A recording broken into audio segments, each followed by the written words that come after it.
आज चाहिँ हाम्रो अन्तिम रोपाइ हैन। यहाँ सबै रोपिसकेका छन्। हाम्रो आलु भएको कारणले गर्दा रोपाइ चाहिँ लास्टमा भयो। अब लगभग एउटा यो गडा बिउ राखेको यो बाँकी छ, यो खेत अनि यो खेत बाँकी छ। दुईटा तलपट्टि छन् त्यो बाहेक अरू लगभग रोपिसक्यो तलपट्टिको। अब चाहिँ नास्ता खाने समय भइरहेछ गाइज।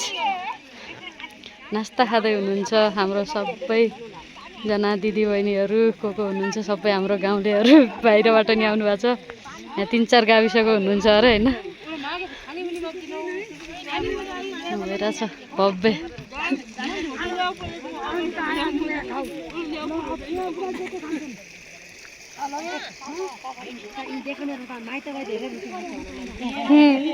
भन्नुहोस् म्याडमजी।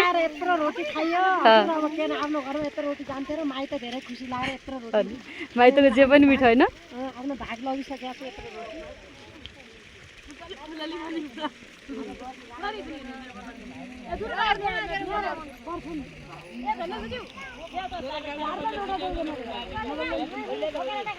तपाईको पनि विशेषै आछ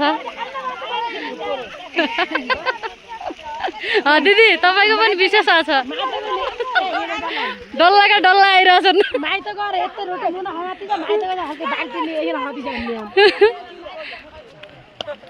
ल कसैलाई केही भन्नु छ कि? कस्तो भयो नास्ताको लागि? के पुगेन? बेस्ट छ। ल जस्तो भए पनि बेस्ट भनिदिनु भयो, खुसी लाग्यो भन्नु के। हाम्रो ठुल दिदी एकदम बिन्दास हुनुहुन्छ हैन।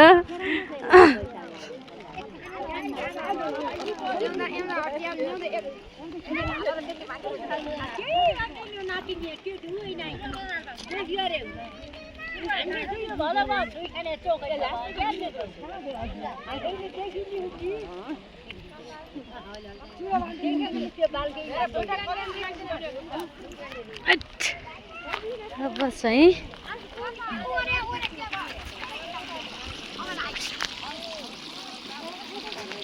के भन्न चाहनुहुन्छ? भन्नुहोस् तपाईको विशेष। ल जुम गरी तपाईलाई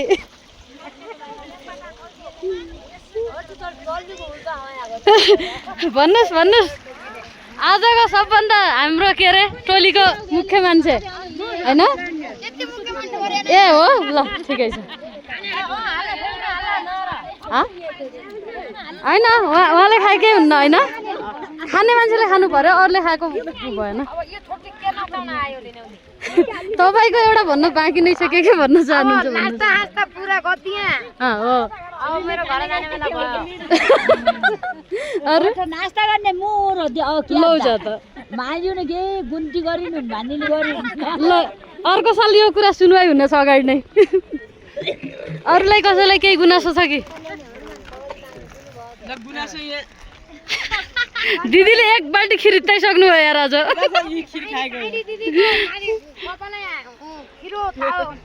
एक बाल्टी खानु भयो आज दिदीले हैन?